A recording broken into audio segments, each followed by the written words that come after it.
negative ting ved bundtrawl. Hvis man endelig skal sige noget positivt om det, så er det, at det er sindssygt effektivt, hvis man er fisker. Det er sådan set det eneste positive, jeg kan sige om trawl. Det ødelægger havbunden, når man trækker det hen over den. Slår mange af de dyr ihjel, der er nede under, eller nede på bunden og i bunden.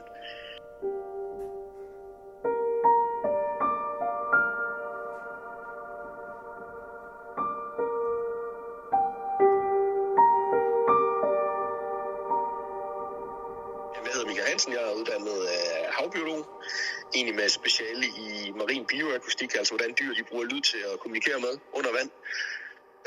Og så har jeg været på Øresundsakvariet i næsten 14 år.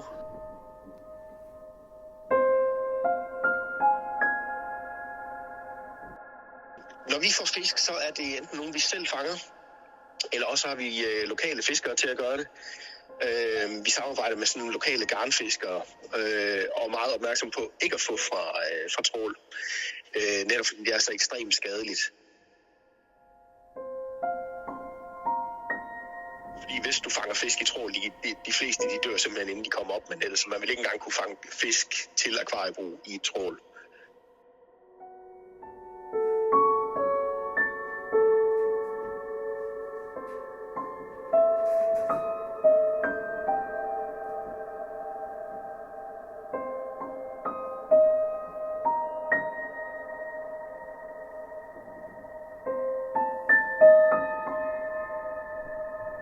Vi vil ikke kunne bruge trawlfangede fisk hos os.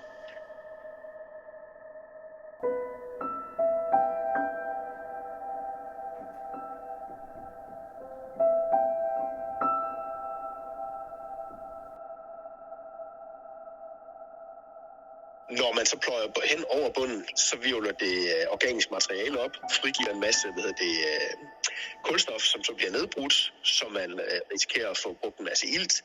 Der bliver frigivet CO2 ned fra bunden. Og plus det, at trawlfiskerne, eller selve skibene, de bruger også enormt meget brændstof, fordi der skal enormt meget motorkraft til at trække de her net. Så det er en ekstrem miljøbelastende måde også at fange, eller skaffe protein på, kan man sige. Det er jo det, der er formålet med fisk, det er jo at få protein til fødevarer.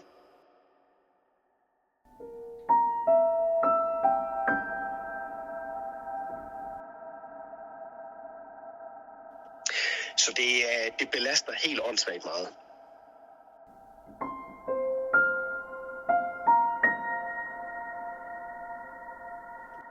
Så det belaster helt åndssvagt meget.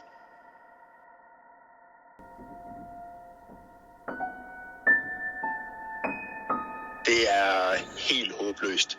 Og det er sjovt, for lige da du ringede, der stod jeg og snakkede med min kollega netop om det her med, hvordan vi hele tiden bliver ved med at skal udnytte de ressourcer, der er i naturen. Og det er netop det her deep sea mining, som de jo går i gang med for at skaffe mineraler og metaller og ting og sager. Vi ved så lidt om havbunden, så vi ved ikke engang, hvad skade vi kommer til at påvirke miljøet med. Men jeg synes, det er en helt ufattelig dårlig idé.